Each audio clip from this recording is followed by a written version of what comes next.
She was raised in Gaza, indoctrinated with hate, but now she's blowing the whistle. This isn't a land dispute. It's a war on Jews. And Nooni Darwish, daughter of a terrorist commander, is done staying silent. I was born and raised as a Muslim in Cairo, Egypt, but I grew up as a child in the 50s in the Gaza Strip. And the reason I was in Gaza was because Gaza at that time was part of Egypt. I attended Gaza elementary schools where we learned hatred, vengeance, retaliation.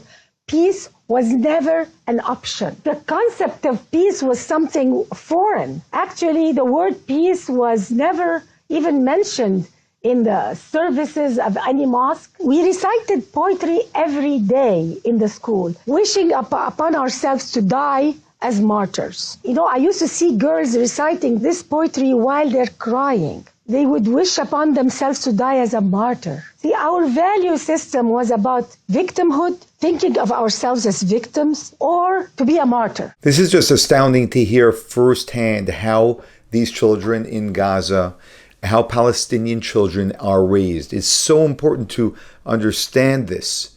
This is how a generation of a death cult is formed. This is real. We can't live in denial of this. We have to know this is a girl who was raised that way and is telling you exactly what she was taught. She wasn't in a fundamentalist school. She was in a regular school. They're all fundamentalist schools. They're really not giving much of a choice. This is real brainwashing. To go kill everybody and die as a martyr, either a victim or a martyr. There is nothing in between. Women don't go to mosques, but we used to hear the service of the mosque either on radio or on TV. And I remember every Friday prayer, the sheikh would be at the end of the sermon, he would curse, may God destroy the Jews and the infidel and even the Christians and non-Muslims.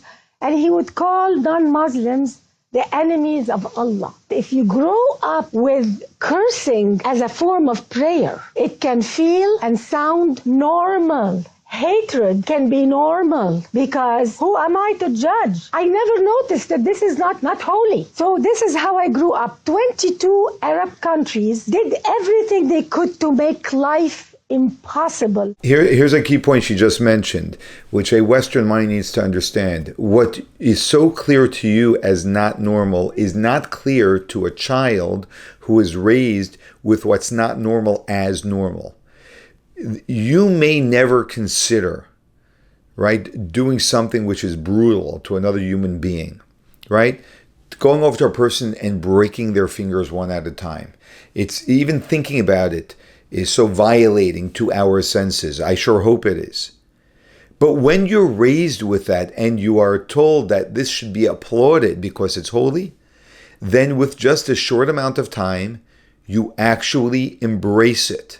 You actually celebrate it when it's, and that's exactly their context, and that's what we need to know. For Israel to exist, the Arab League forbade absorbing the so-called Arab Palestinians, rejected to give them citizenship in any Arab country. So you could see a Palestinian born in Cairo, for instance, and never get the citizenship and die in Cairo.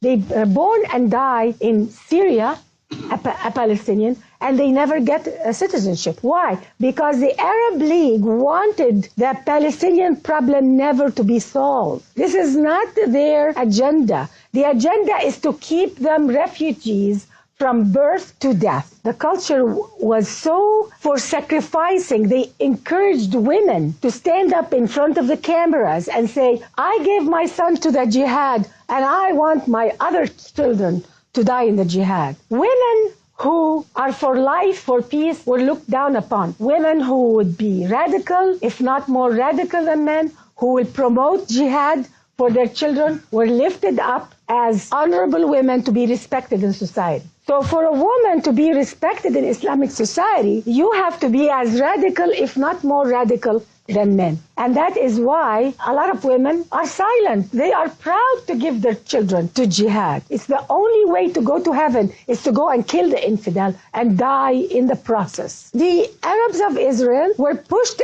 constantly. They are rejected from being absorbed. You probably heard this. If you remember that terrorist, the famous, infamous call from one of the terrorists on October 7th, yelling with such joy to his parents, and the parents crying with joy that their son murdered 10 Jews with his own bare hands. And constantly pushed against the borders with Israel in order to keep the problem alive. The Arab world doesn't have a shortage of land. If you look at the Arab world from the Atlantic Ocean, Morocco, all the way to Persia, from Turkey all the way to Sudan. At that time, when I was a child, the Sinai was practically empty desert. Nobody lived in the Sinai. Like today, there is Sharm el-Sheikh, all the nice beaches. This was a military zone. And there is absolutely no need, no pressing need for Arabs to be so dwelled on wanting to throw the Jews in the sea. This international conflict called the Arab-Israeli conflict really is a fabrication. This is not a conflict over land. And anybody who thinks it's a conflict over land is misguided because we don't see the truth. The truth is Arabs, there is something in Islam anti-Jewish, anti-Christian, especially anti-Jewish, and I will tell you why. Those people calling themselves Palestinians who live in the Gaza and the West Bank are the pawns of the Arab world. I don't believe that they care about their happiness or welfare. They are set up to live a miserable life on purpose in order to show the world that we're victims. Do you think Saudi Arabia, with all the money they have, the Gulf countries, all these oil money, they can't give them good roads and good homes and good police and turn it into a productive area of the Middle East? They can, but that is not their objective. There is a hidden objective, and I don't understand why Western culture doesn't get it. Why Western media doesn't get it. It's so obvious. So the unemployed people in Gaza and the West Bank, all this high unemployment, where do they go to work? Do they stand on the border of Egypt to get a job? Do they stand on the border of Syria or Jordan? No. They line up on the borders of Israel, the very people they are supposed to kill. It's a very unnatural way of living, and nobody sees it. But they go and blame Israel. They compare the living standard of the West Bank and Gaza with Israel, a democracy, the only democracy in the Middle East. Why don't they compare the living conditions of Gaza and the West Bank with Egypt, with Syria, with Jordan? And if they do, they will find that the standard of living is even higher than many areas of the Arab world. But Western media are too lazy to compare apples with apples. They want to compare apples and oranges. I don't know, how can I call Western media ignorant? They should not be ignorant. And then they go and ask Israel, why don't you do some concessions for the Palestinians? I never hear them stand up to Arab leaders and ask Western media, why don't they ask Arab leaders, how about some concessions to the Israeli people? We never hear that. And it's very convenient to blame all of this terrorism on, after 9/11 especially, they blame the terrorism. Oh, it's because we have this terrorism everywhere by Muslims. It's all because of the occupation. If it wasn't for the occupation of Gaza, if it's not for the occupation of the West Bank, we wouldn't have a problem. The problem all is because of Israel. That's what they want to give the impression. And this is a big lie, because I lived in Gaza as a child, and I witnessed the terrorism against Israel before the occupation of Gaza and before the occupation of the West Bank. There you go.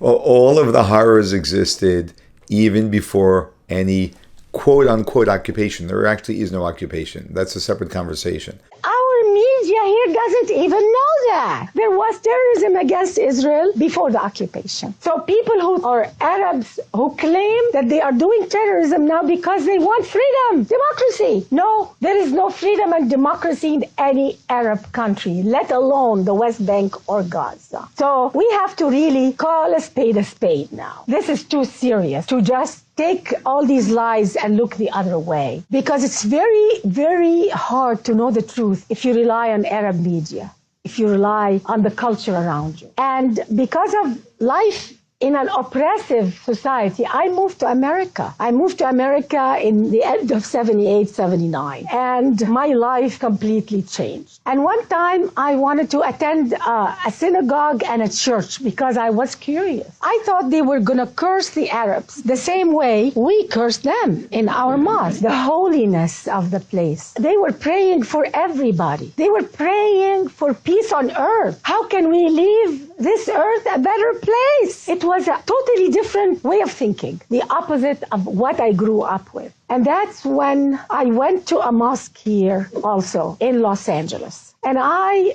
thought that because they allowed women, that it was going to be different here within America. I am so glad that Islam in America must be so different. So I went to the mosque and I heard anti-Semitism again in the mosque. Can you believe this?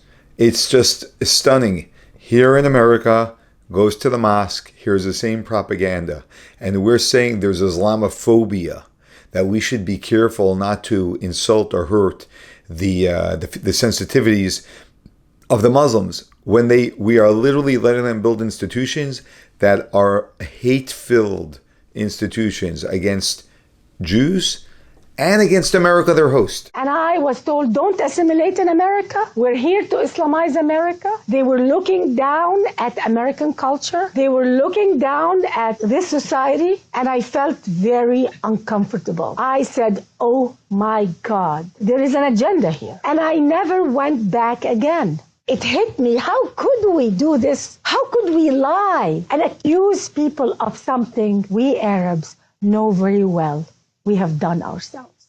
How could this happen? What kind of value system allows a person or allows a culture or a religion to lie and accuse their enemies of something that they know they've done themselves? They know that Osama bin Laden did that. They know that he was financed with Arab money, with oil money until today. How could they accuse the Jewish people of that? Look at the map of the Middle East. You can hardly see Israel. It's impossible to convince any person who has an IQ of a child that this problem is over the land called Israel. It's time for the West to understand this, because it's not just not good for Israel, it's not good for the Arab world. They are collapsing. A lot of people think that the Arab world is so strong and so powerful. It's rotting from the core, but they don't know. The religious leaders are telling them to continue the hate instead of telling them to repent and find the true God, the love and the friendship. In the eyes of many Muslims, in the eyes of Islam itself, Jews and non-Muslims, they call them the kafir, the infidels. They don't deserve the truth, they don't deserve justice, and they don't deserve mercy. How can this happen? And we accept it, and we don't say no. The Arab world will... This is the most disturbing part of it. Bad enough that the Muslims preach all of this. We in the West defend it. That's what's shocking. The world will never have freedom and democracy when the hatred is number one, when the jihad is number one, when killing your enemy is number one, when you're fixated on lies and slander. You will never have peace and democracy. Nobody asks this question. Why all this lies and slander against the Jewish people, against America? They call America the great Satan and Israel the little Satan. Why? Do you know that on Syrian TV, on Arabic TV, on Egyptian TV, the constant day and night lies about the Jewish people is unbelievable. There was a show that was saying, and in it was not just religious leaders, some of them were scientists, Arab scientists, saying that, oh, do you know why Israel went to Haiti to help with the earthquake? You know why? Because Israel really wanted to harvest the organs of the Haitian people. These are the intelligentsia of the Arab world. When the intellectuals of the Arab world say that, what do you expect from the man on the street? This is classic hateful propaganda. Pure evil lies about good people. And you wonder why they hate? Because day in and day out they are told this. I was told horrific things about the Jewish people. It took me years to extract it out of my mind, my heart, and my consciousness. This is a stunning first-hand account of exactly what goes on in Arab communities, both in the Middle East and in America. And we have to wake up to knowing this and realizing when you plant certain ideas in a child's head, it can take them a lifetime to begin to believe otherwise. You can't just believe otherwise one day. But maybe, you have that ingrained in you, so you think maybe, but isn't that really the way they are? The suspicion lives on for so many years.